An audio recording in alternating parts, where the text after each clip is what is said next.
Good evening, everyone. Welcome to our class of 2025 college planning workshop, where we are going to talk about life after high school, whether that's LHS or VHHS.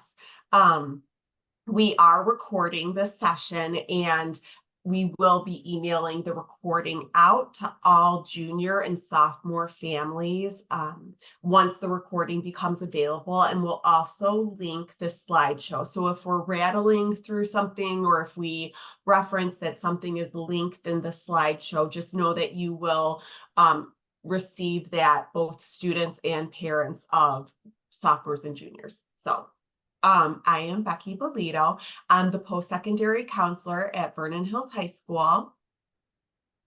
Hi, everyone. I'm Erin Murphy. I'm the post-secondary counselor at Libertyville. Thanks for joining us.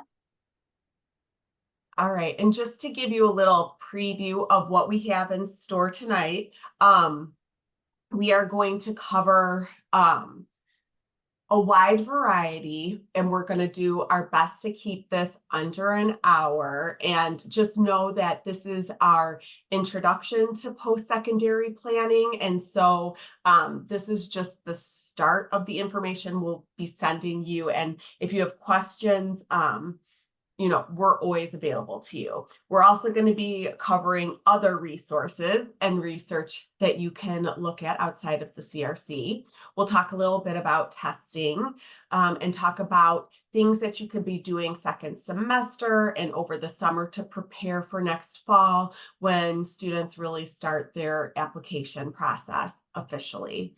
We'll also cover some upcoming programs, and in the midst of all of that, our Vernon Hills High School CRC assistant, Nicole Carson, Mrs. Carson, is going to be monitoring the Q&A that is available to you participants. And so if you want to ask a question, throw it in the Q&A, and either Mrs. Carson will answer it like over the computer and type a response, which then everyone will see, or she'll flag it and we'll cover it at the end of our presentation.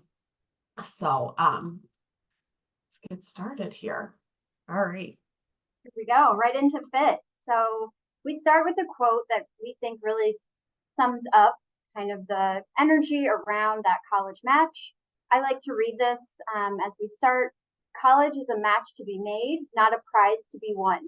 All too often, students and parents are romanced by a name rather than looking for the best matches.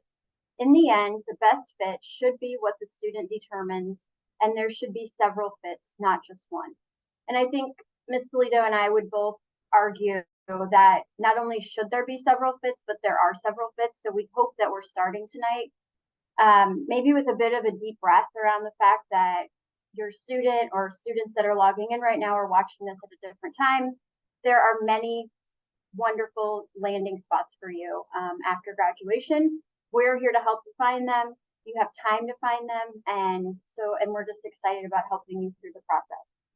I do highlight too, as we flip to the next slide, that best fit might not be the fit that your older brother or sister had, and it might not be the same match as your best friend going through the process. So trusting yourself, we're going to circle back to that theme a lot. Trusting yourself, discussions with self, family, etc., all important factors in this process. So as we keep going with what makes a good fit, we have kind of a graphic for you, as well as several factors. That academic fit, the social fit, and the financial fit, ideally coming together for to find that place where your students, feet are your feet are on campus, you're happy, your brain, you're stimulated, and that you're settled, right? That gut instinct is happy with that final decision. So when we talk about the financial aspect, financial attainability is kind of a tricky phrase in college admissions these days when you look at some of the sticker prices of college. But logging in tonight is a wonderful kickstart into that discussion with your family around not only cost and perhaps what a family can support or resources that are or are not available to a student, which either path, either answer is empowering. So we want to reinforce that the more knowledge a student has around personal responsibility, family support, etc., the quicker and the smoother that list can be built around financial fit. We like to think about not only the cost of a program, but also outcomes. And so thinking about perhaps if you have an idea of what you want to do, what will that starting salary be? And what then, sometimes that can relate back to what cost matches the goals related to that college fit. Program of study, this could mean something as simple as the major, the program, the interest area your student has, but it can also relate to co-op programs. Am I going to get to work and make some money in the field of interest I have at the campus I choose? Is there research available to me? And if there is, will I be working with a professor? Will I be able to do this as a freshman or sophomore? How do those programs work? How would my studies look at this institution? That flows right into level of rigor, the expectations of that campus, the fellow student body, and expectation around me as a student.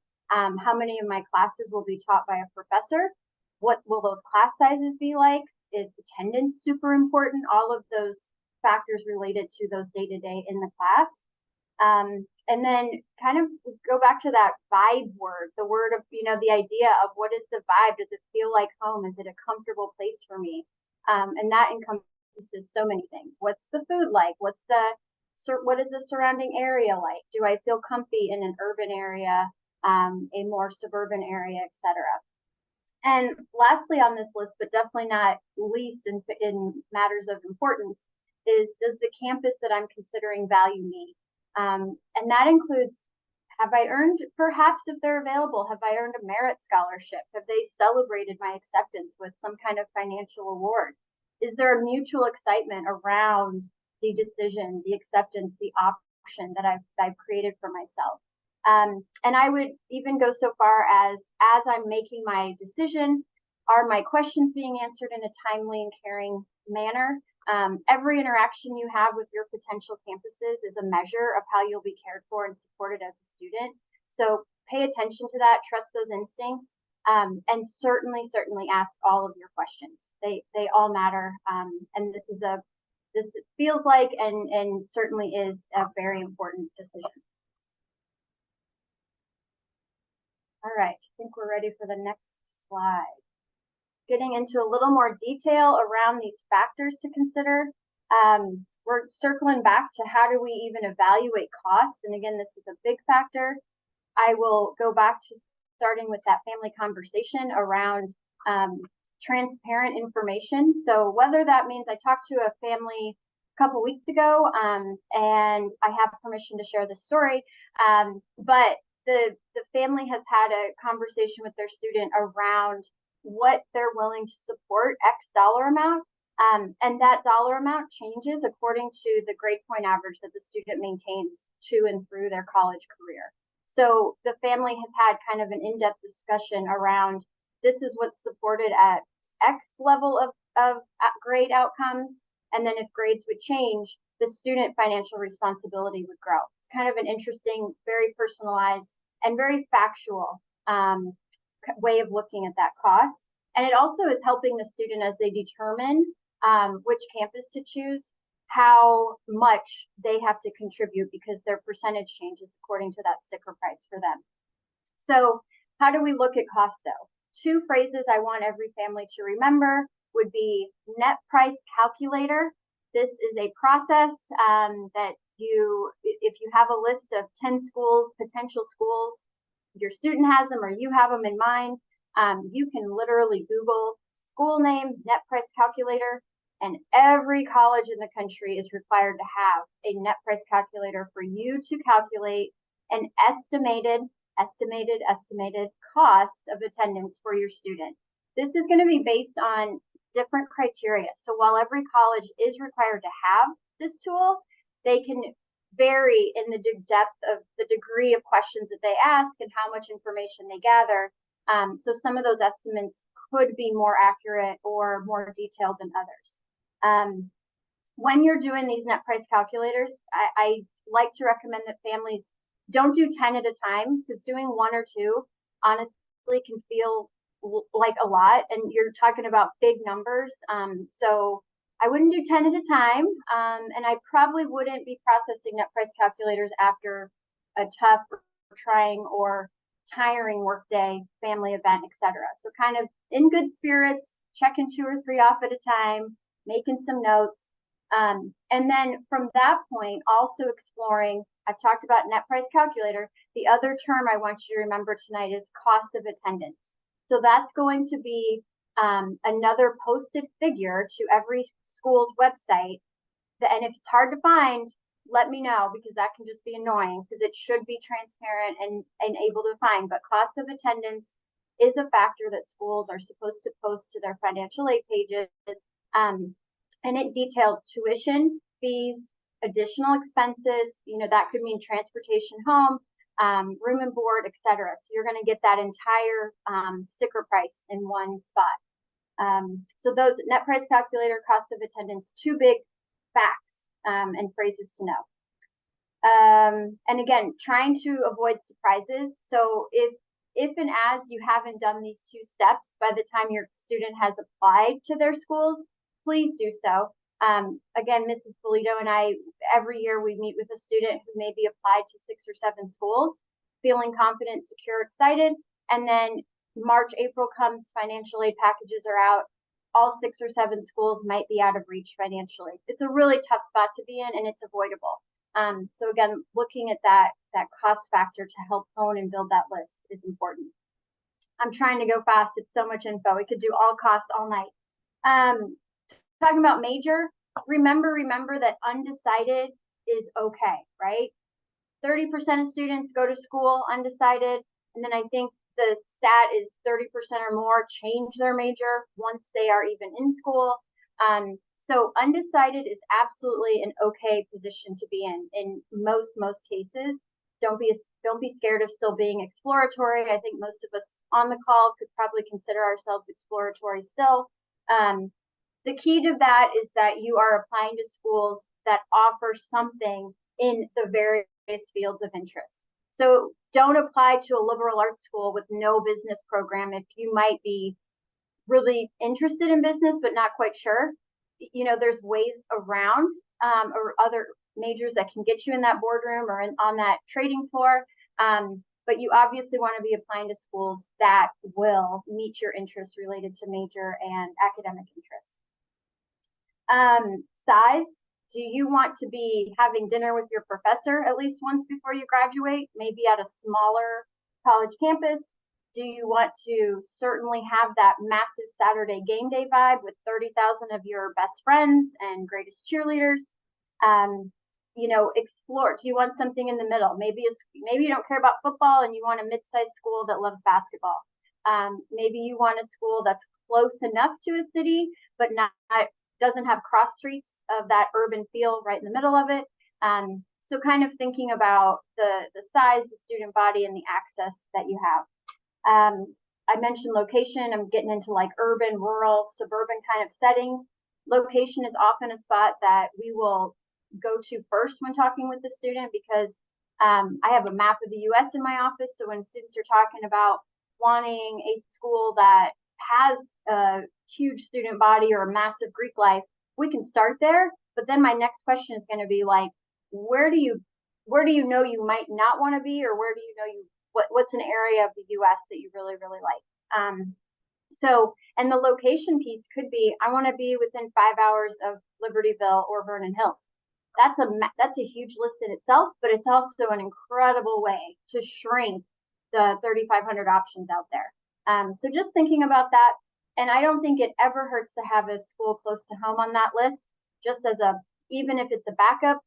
Never hurts to have an option where when you get that first cold or don't feel so well after being away from home, and mom's still able to kind of drive and deliver some chicken noodle soup. Like, not a bad thing to consider.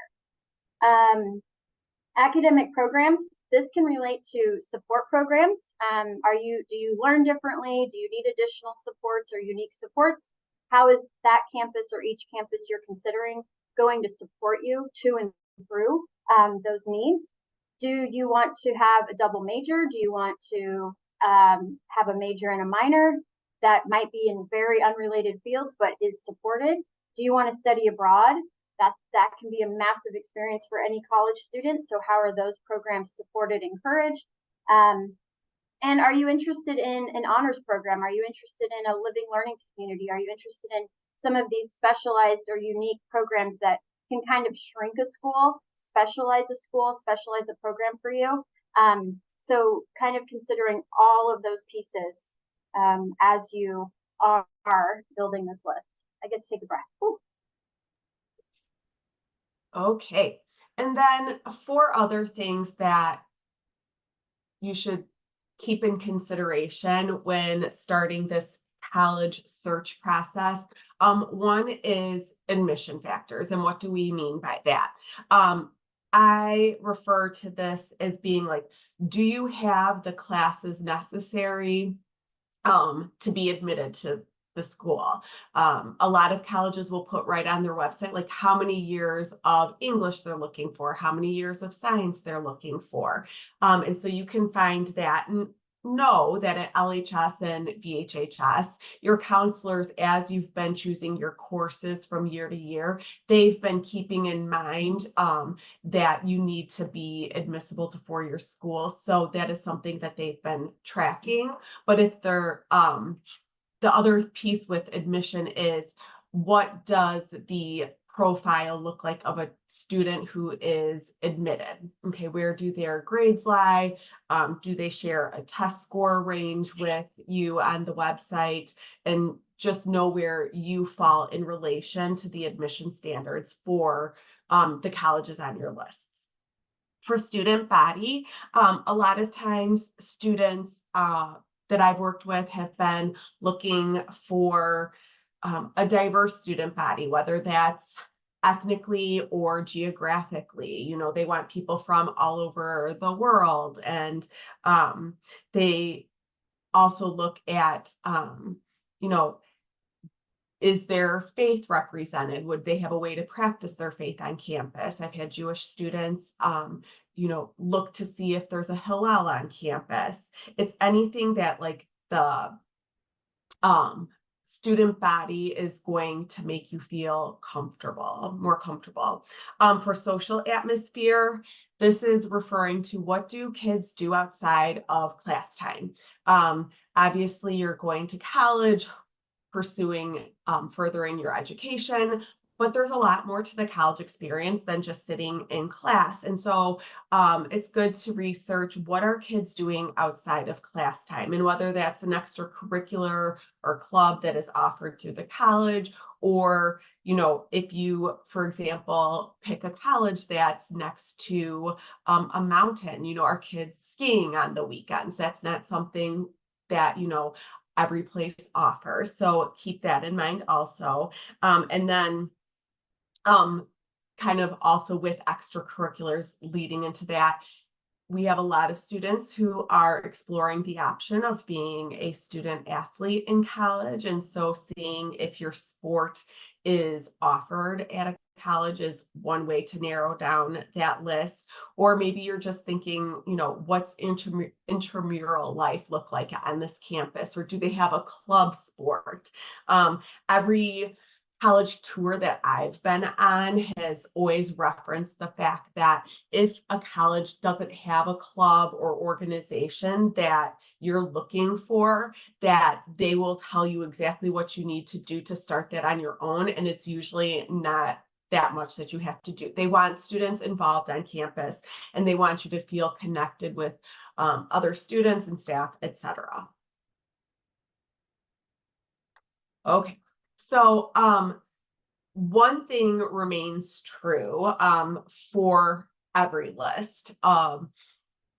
Every list should have a foundation school, and sometimes this is referred to as a safety school.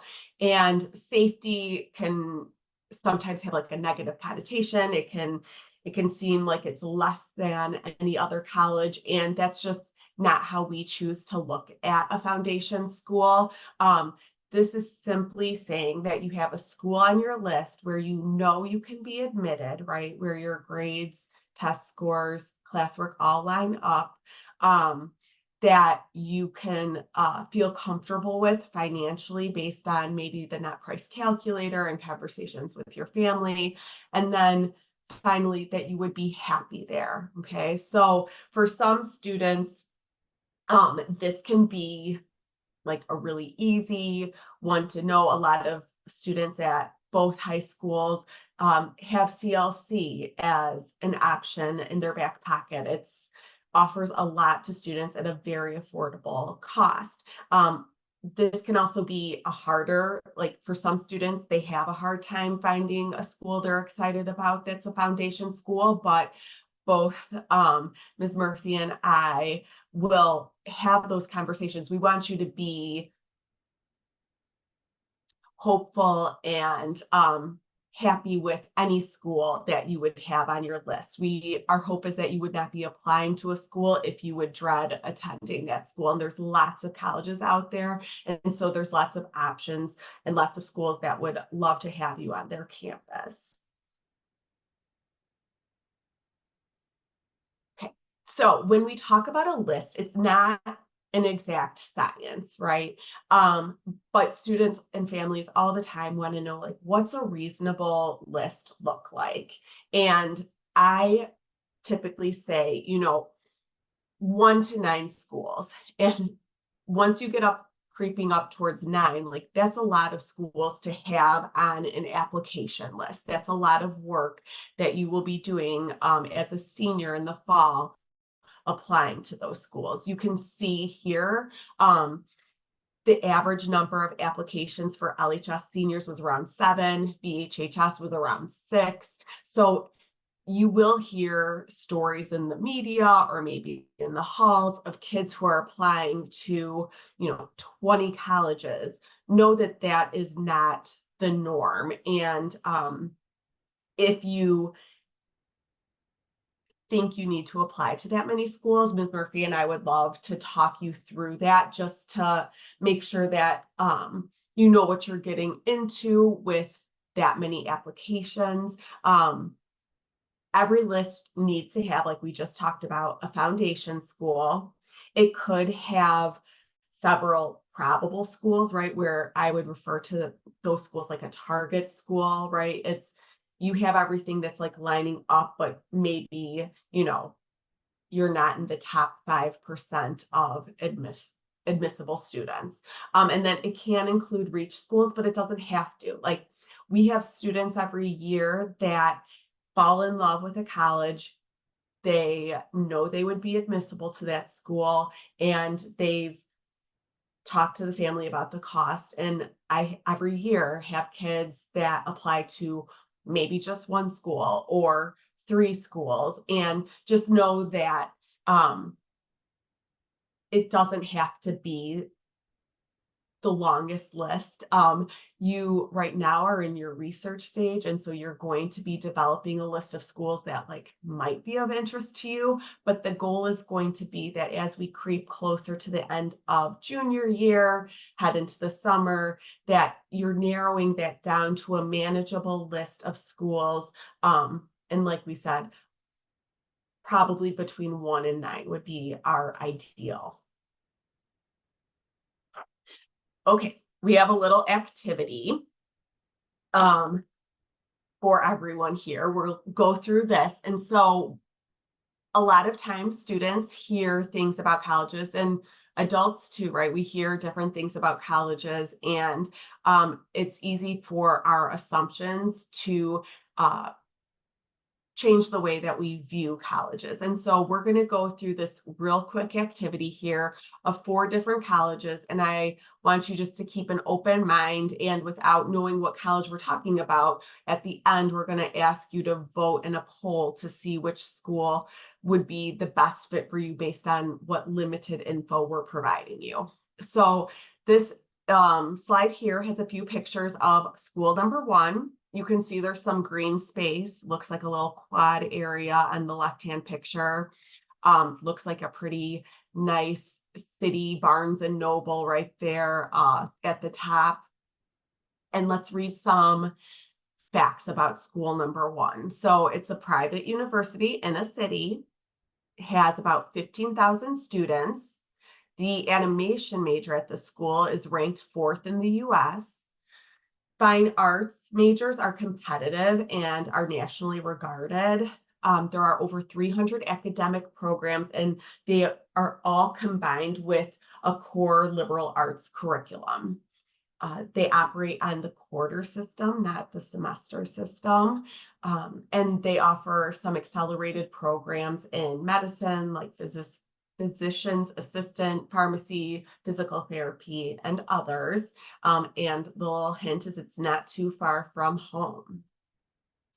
All right, and then school number two, you can see there's a ski lift. On the right-hand side, lots of snow. On the left, you can see like the beautiful fall colors and a little glimpse of campus.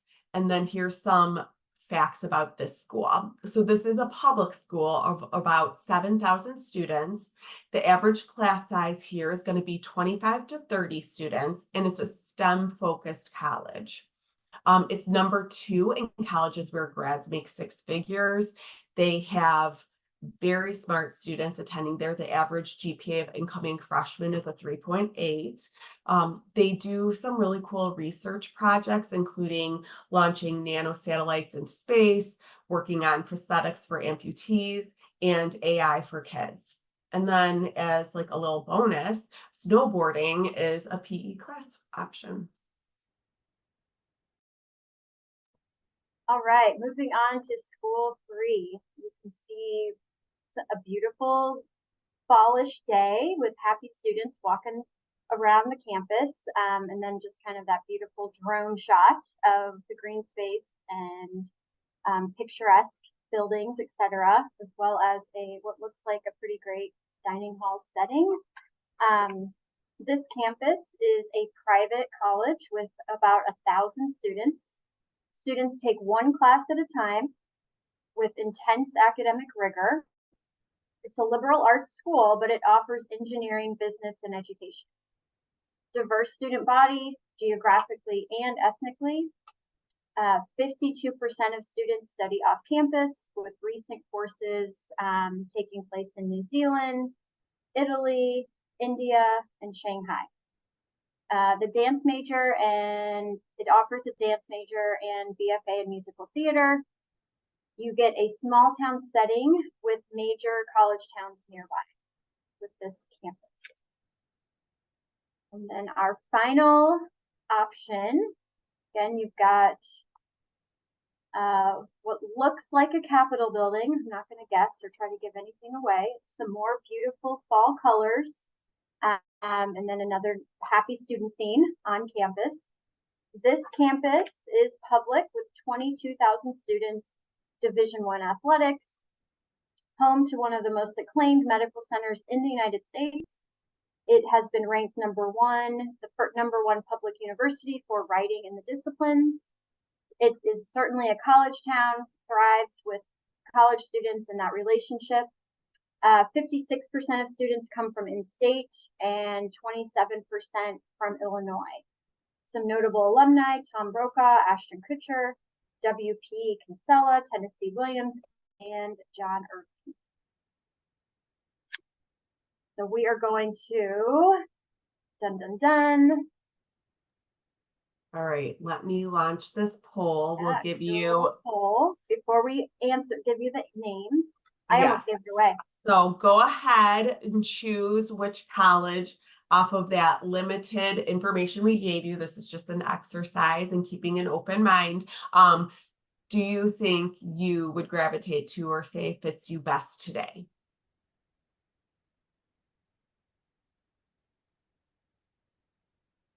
I feel like cheering for number 3.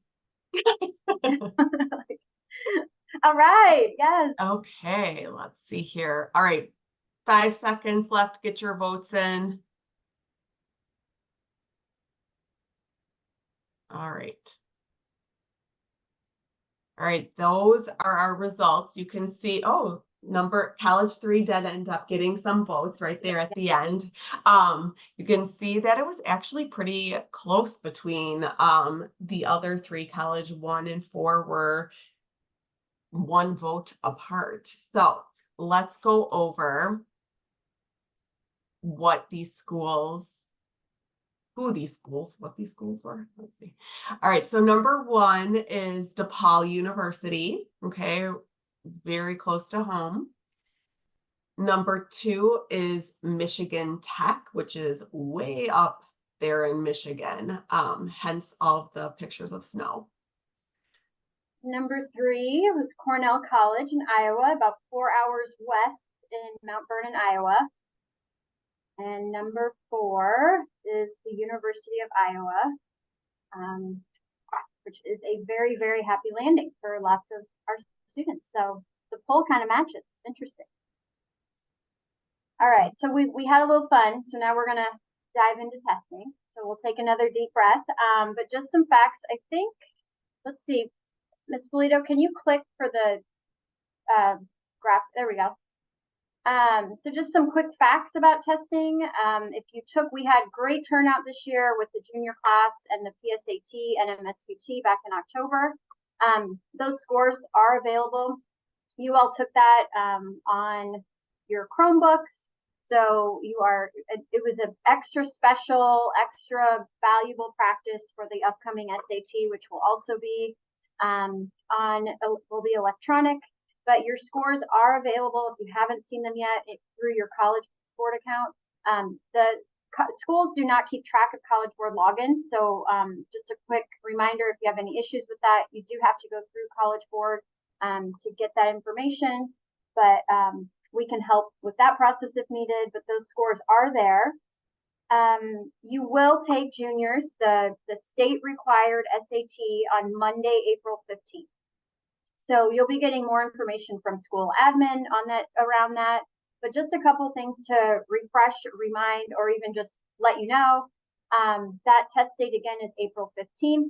It is a graduation requirement for you to take the test on that day.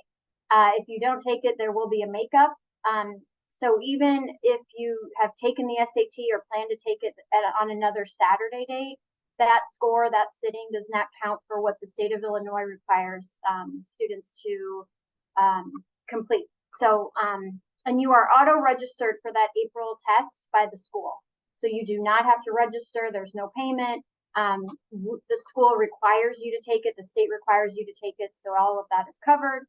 And if you're curious, Illinois is one of few states that use an official college admissions test as part of our school report card and kind of evaluation tools for how schools are doing in the state of Illinois. So that is the fact around that. We will highlight, you've been getting some information when we talk about testing this Saturday for the ACT. There is a free practice opportunity that is being offered through Compass Prep.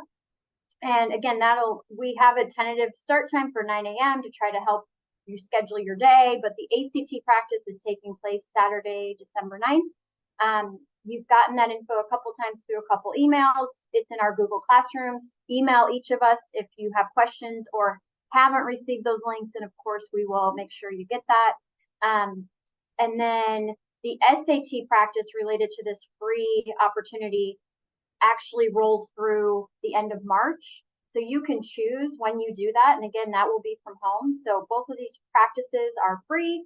And you can be at home in your comfy clothes, taking this and getting an idea of what that score is going to look like, what those tests feel like.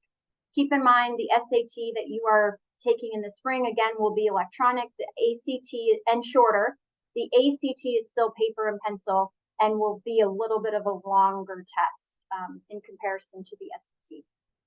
There is zero preference out there from college admissions offices. So do not, if you don't like the pace of one or the other, if you don't like having a science section on the ACT, or if you love having a science section on the ACT, try them both and then lean into the one that feels best for you according to your skill set, your energy around timing of questions, etc.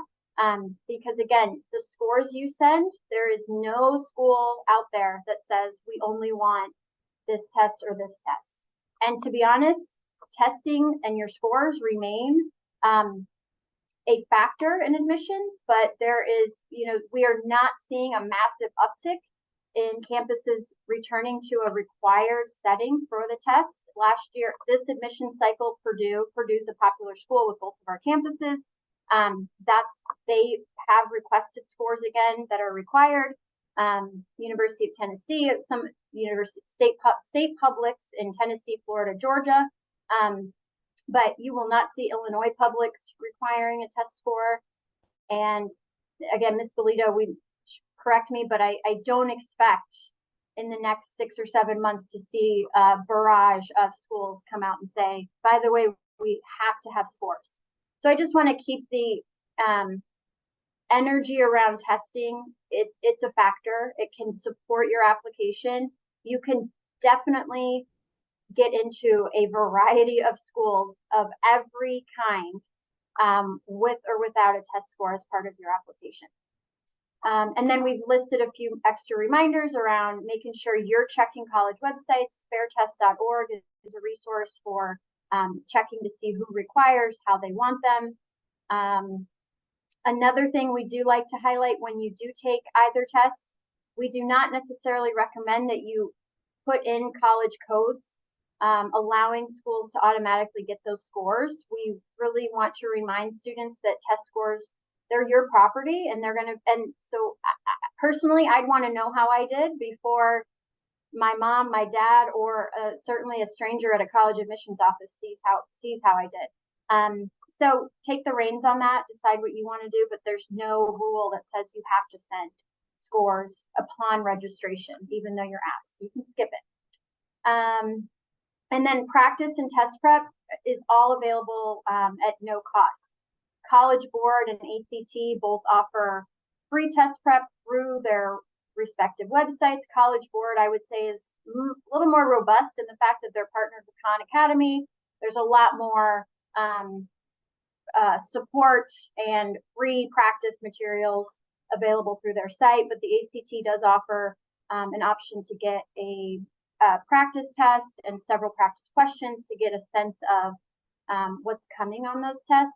And then I will go back to my old school mom strategy of, if reading is test prep. So when you have free time, reading a short story, reading an article of interest, and then maybe telling your mom about it, your little sister about it, taking some time to even just think about main ideas, that's all reading comprehension. And that's a lot of what these tests are. So there's lots of prep happening in your life every day in school. Like Ms. Belito said, our curriculum is certainly supporting success on these assessments. And no one watching, no one in the class of 2025 should lose sleep or have their stress meter go up around SAT and ACT. We don't want that, and it's just not. It doesn't need to be part of that reality. What did I miss? I think you covered it. I think, like, honestly, one of the things to come out of the pandemic in terms of college admissions is the growth of the test optional movement, and it's been very nice to see how for some students that just changes their whole perspective on the college search process, because they realize they have a little more power in and control in the process, and that there are lots of colleges out there that if you are naturally just not a great test taker, you are not alone, and that's very common, and this is why colleges aren't necessarily requiring it anymore. So it is something that obviously induces stress, student stress, parent stress, but we see every year how it works out for kids, and that there are options for kids with all different test scores, and that includes like scholarship money. For most schools that don't require a test score for admission, they don't require a test score for scholarship money. So I know that's like hot topic always amongst juniors. So I just wanted to elaborate a little bit more on that.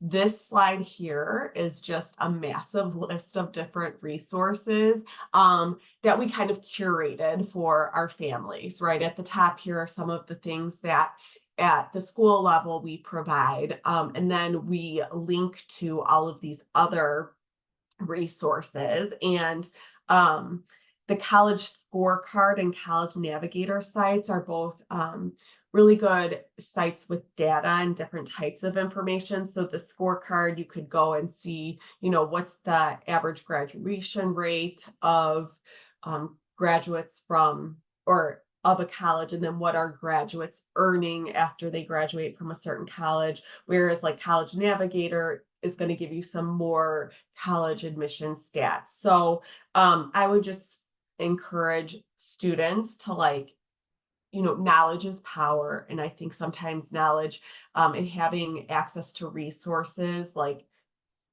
the hope is that it brings their anxiety levels down. And so we just wanted to provide this. The UIUC Major Explorer is good for all students. It's not just built for students who intend to apply to University of Illinois Urbana-Champaign.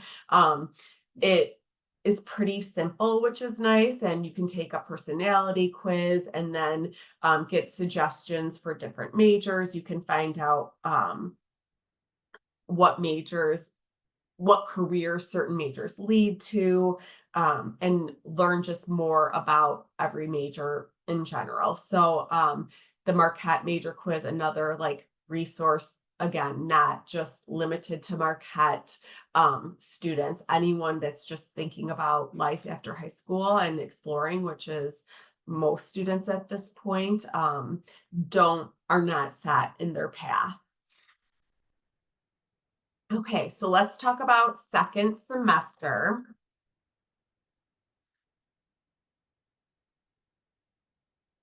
So we're finishing up first semester, and I know finals are coming up later this month. And I think right now, the most important thing that all juniors can be doing is just focusing on their classwork and finishing up the semester strong, doing whatever it is that you need to do to end the semester on a successful note for you. Then second semester, things start picking up in terms of looking to senior year. You will begin registering for your courses with your counselor, and at both Libertyville and Vernon Hills, juniors meet individually with the counselors to pick out their coursework for senior year. And it's really important that you go into those meetings prepared, knowing which classes you need to take for college admissions, and if you have specific colleges you're looking at, you need to do that work ahead of time for registration.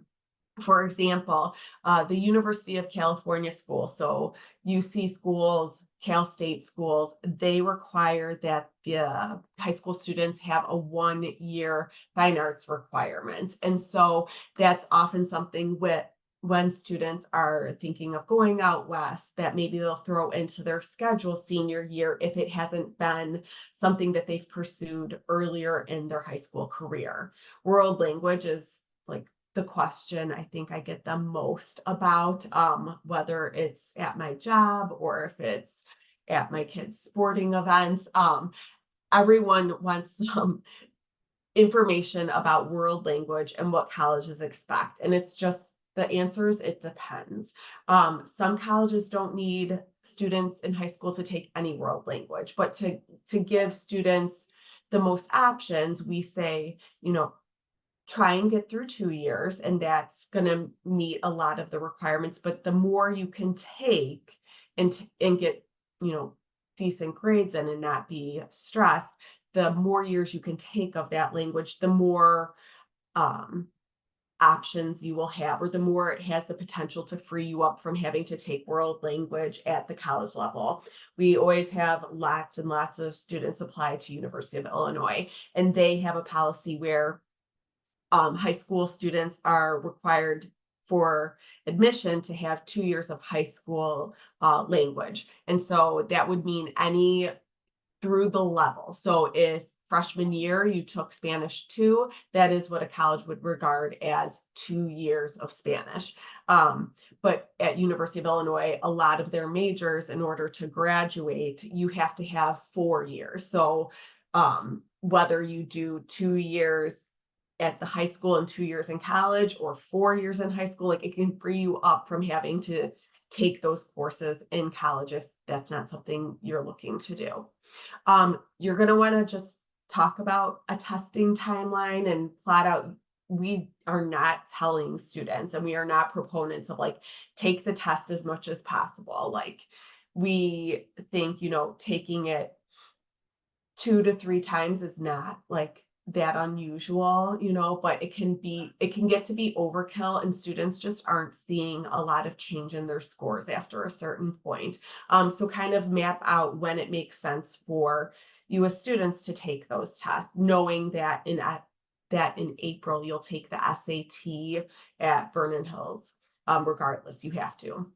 Um, College visits are one of the most helpful ways to get information about a college or what you're looking for in a college. And so it's also something that can be very difficult to coordinate with parents' work schedules, family schedules. And so I would encourage families to start thinking about, when would it be possible to get on campus somewhere?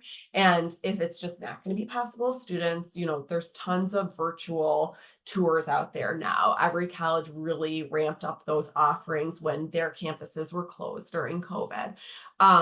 But, you know, all an official college visit requires, in terms of like getting that started, is jumping on a college's website, and somewhere on their website, they're going to talk about how to visit and probably have a calendar where you can find a date and time that works for you. And I would just also add that um, if you're not going to be able to take the time to go to a place that's, 3 hours one way, it would find a local place, that you can take your student to, or students that you can go with a friend, because you get a feel for that campus. And even though you might not like that particular campus, there might be things about it that you like or things about it that you hate, which can be equally as helpful in getting you one step closer to refining your list.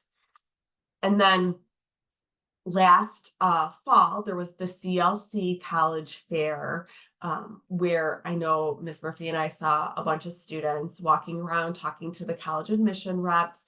The big one that is going to be happening second semester is on April 6th. And that is going to be at Moraine Valley College. Is that correct, Miss Murphy? Okay.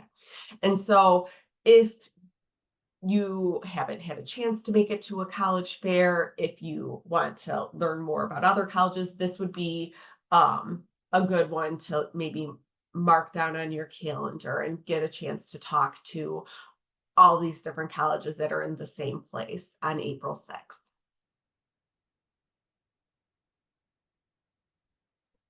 All right, some more second semester tips. I think I saw a question too about dates for course selection, and I believe both schools will be sending information out in the next week to students and families. Juniors will be meeting with counselors by mid-January. And Ms. Polito, I think we're on a real similar timeline. So, so I think families should be looking for emails, and counselors have been very busy putting materials together to break all that down. But you'll have that info before break, and then when we return, juniors are the priority for those meetings. Yeah. And I believe it's the same way at Libertyville, where students have like it's on them to make the appointments. And so if they want to have that appointment early in February, they just need to, get on their counselor's schedule early. And yeah, so everything is ramping up towards that right now. So a bunch of information will be coming home, but nothing has been like released officially yet. So back to second semester tips. Thinking about requesting a teacher recommendation if you need one. You may not know that yet. So this webinar, this tonight, is more about maybe thinking about teachers that you are connecting with, kind of showing your best self as a student. Because remember, these teacher recommendations, the value of these letters is how a teacher can describe you as a student, because the reader is really excited to get a sense of who you are in the classroom and how you'll fit in the classes on their campus. So thinking about a teacher or two, if absolutely needed, that you would talk to about writing that letter of rec that is required for a school or several schools on that eventual list you build. We will both be putting out more information about the steps related to this. A lot of students come back in the fall and ask in August. Teachers expect these requests to come through maybe by late spring. But the big key is giving teachers at least 3 weeks notice to write a quality letter by your deadline. And then another note would be, typically these are going to be requested of teachers in core classes. So that's going to be math, English, social studies, science, world language, and ideally from junior year. There's always exceptions. So talk to us, talk to your counselor about that. But just we're trying to plant the seed of who would I ask today if I needed a teacher to talk about me and my strengths in the classroom? Who comes to mind, right? Keep track of your activities, your awards, your experiences. Parents on this call, trusted adults on this call, you are often a just golden resource related to this, because you remember things that your student did freshman year that maybe they don't, because they're just busy being amazing. So this could be a really nice discussion piece where the student shares what they've put together as far as activities they've been involved in, awards or honors they've received, various experiences that they've had through high school. And then you might discuss how perhaps they can remember to add X, Y, or Z. One thing that I do see students ignore a lot on their activity list is a part-time job. And I just have to bring that up every year because part-time jobs are so celebrated by admissions readers. Maintaining a job while you're doing well in school, while you're participating in a club or activity or sport, you're demonstrating so much time management, organization, et cetera, et cetera. So don't forget about just all the ways that you spend your time outside of the classroom, sleeping and eating. Your students are doing amazing things. And related to that, maybe get a jump start thinking about what your summer looks like. That might be travel, it might be work, it might be a combination, it might be taking class, it might be, reading the works of Stephen King or something, relate something personal but interesting to you, and meaningful. So I think I want students to take away from this part to be, how will I answer the question of how did you spend your summer before senior year? And you want something meaningful to be in that answer.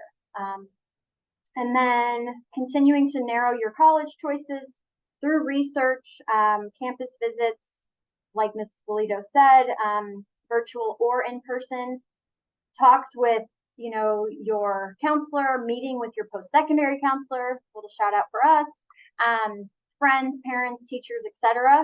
And I do like to remind students and parents that if your student knows they're going to apply to 2 schools in New York and 2 schools in California, if they know that and that's part of their list, that's wonderful. And you don't have to get to both coasts by September 1. And you definitely can visit schools once you've been admitted, and you have that amazing extra layer of, I have a place here and I wasn't stressed by travel or feeling like I had to check all these trips off. So college visits are meaningful. It's going to be challenging to check them all off by the time you apply, and you don't have to. And then adding at least 3 campuses to your consideration list by the end of the year. So part of the programming both of our offices will be running this spring is supporting your students through this process. But summer can be a really meaningful, productive time in organizing yourself, getting a jump start on some of the possible application steps. So the more you know and the more confident you feel with action steps and organization heading out of junior year, the smoother your summer and certainly your fall are going to be. It's a tougher fall when a senior comes into our offices saying I need to build a list, and you don't have to do that. There are tools and time and supports in place to help you have a wonderful list going by the time you walk out of here in May. All right, next slide. Speaking of that, we've got some reminders from each school. So plugging a few things coming up. I was able last month to visit U.S. history classes. So again, you'll get these slides and anything underlined is linked, just encouraging students to review or remember the content from those classroom visits. We've mentioned the practice ACT and SAT. Next Thursday, we'll be hosting a virtual grad panel with students from the class of 2023 coming back via Zoom to talk about realities of college life and how they got where they are, and advice for underclassmen. So that should be an exciting night just to hear their experiences, ask your questions, and get the truth from a class that's 2 years away from where you are. And then some junior jumpstart workshops are planned for February through May. We'll be hosting a family and student event in May to kind of get you going through the summer. So mark that date on your calendar. I am plugging my newsletters because I promise you those lots of care and time go into those. So everyone that reads those, I am like virtually high-fiving you and saying thank you. And then of course, encouraging juniors to sign up for a meeting with me. Those are my priority on my calendar, January through May. Love them. They're productive. They're exciting. They're fun. And you walk out knowing so much more, feeling more confident, feeling, again, active and empowered in the process. So I will turn it over.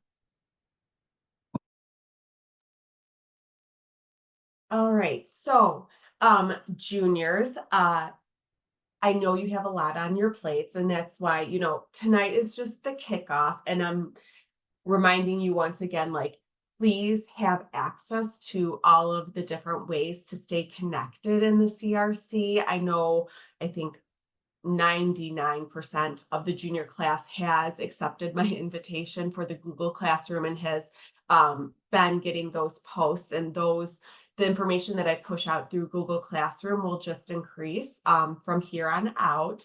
The remind group for the CRC class of 2025, sometimes we push out messages that way. I know in the fall when we had college reps visit, sometimes we sent little reminders, and I know that emails can be hard to stay on top of, but we need you to read your emails. We also try and supplement it with some remind messages. And then hopefully you all know where you can find the CRC, but also know that it's open to any sophomore, junior who has questions, and we welcome drop-ins. And it's one of the best part of our jobs is getting to know students as they begin this process and work their way through this process.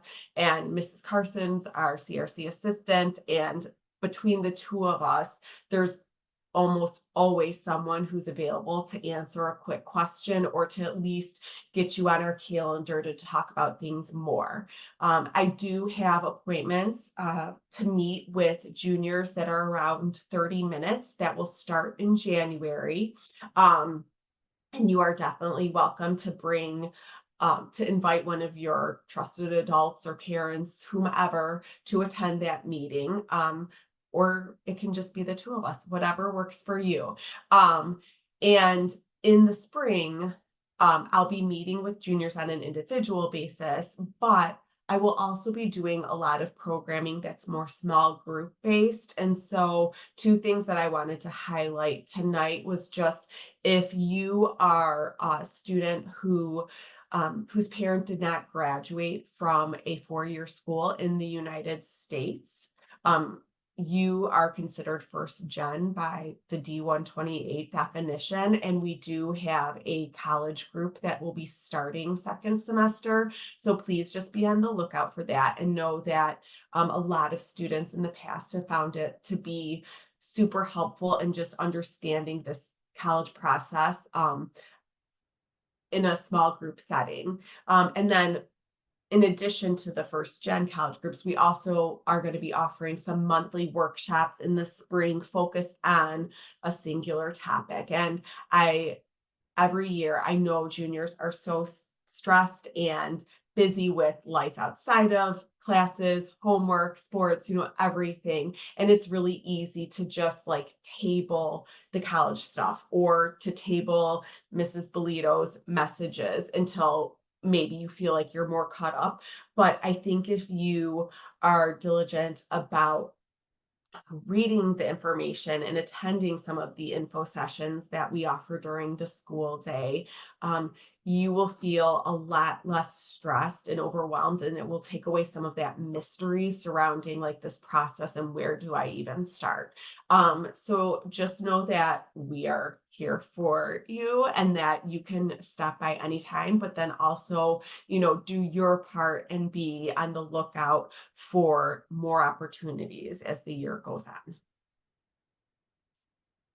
Okay, so we have a few questions that we said we would talk about at the end here that were brought up. Um, let's see here. So one of the questions that we said we'd like to answer live is about the FAFSA. And it's especially um, a popular topic right now because it's being redone and is supposed to be released for this year's senior class by the end of December, but there's no set date. And so it's a revised FAFSA, and we've received a lot of updates and indications of some of the changes that were made, but neither Ms. Murphy or I or post-secondary counselors in the area like really can tell you definitively what the new FAFSA experience is going to be like. But just know, first you apply to colleges, and next year for the class of 2025, we are told that the FAFSA will once again, like it has been, it will be open on October 1st. And so there's kids that are doing applications September, October, November, December. And just roughly, I tell families that if you can get the FAFSA done before Thanksgiving, that's a great goal. Now, this year's senior class is not on that timeline. So if you have a senior, know that you're not behind. They have not released this new revised one yet. But you do have to apply to colleges either before or simultaneously, like when you're doing the FAFSA. And then what will happen is um, once your FAFSA has been processed and received by a college, they start to send out what's called a financial aid award letter with more details about loans and scholarships. And we just this past September hosted a like a financial aid info session with Jerry Sabritsky from Lake Forest College, and he does a really great job at going over it. So if you missed that, I would recommend checking out that recording, but know like our intention is to offer it again next year.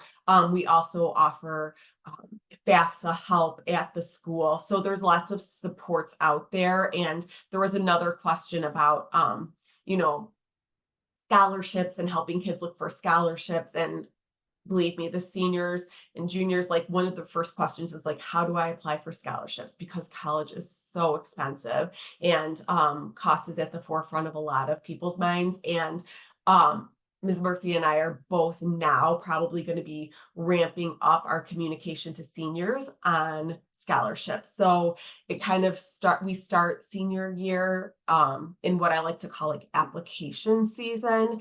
And a lot of times scholarships for colleges are just submitting your application by their early action deadline. And then later on, like just now, we're starting to get more information about local scholarships. But all of that, like we try and parse out the information like in timely ways and in a way that's not going to be super overwhelming.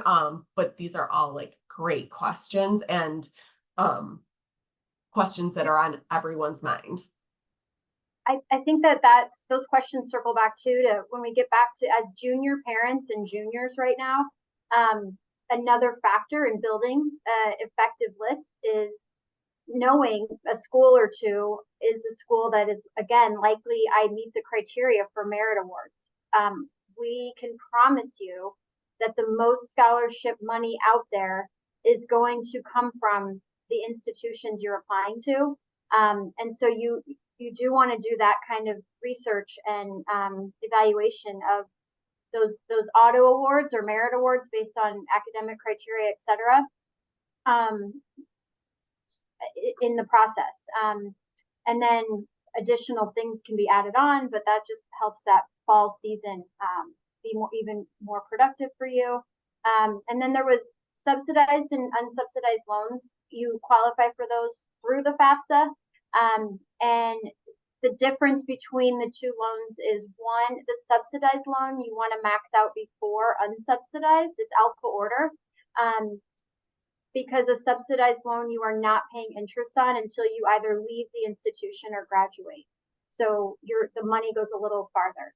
So you qualify for those through the FAFSA. They do max out at the total is around, I think last year was around $5,500 with up to $3,500 being subsidized. So, the amounts go up second, third, fourth year. I think students can graduate with around $27,000 in that kind of federal loan debt based on those maxes. And again, that all circles back to those financial aid packages you'll get in February, March, April, once financial aid offices process your award letter. Becky, I'm going to dive in. Access to Naviance.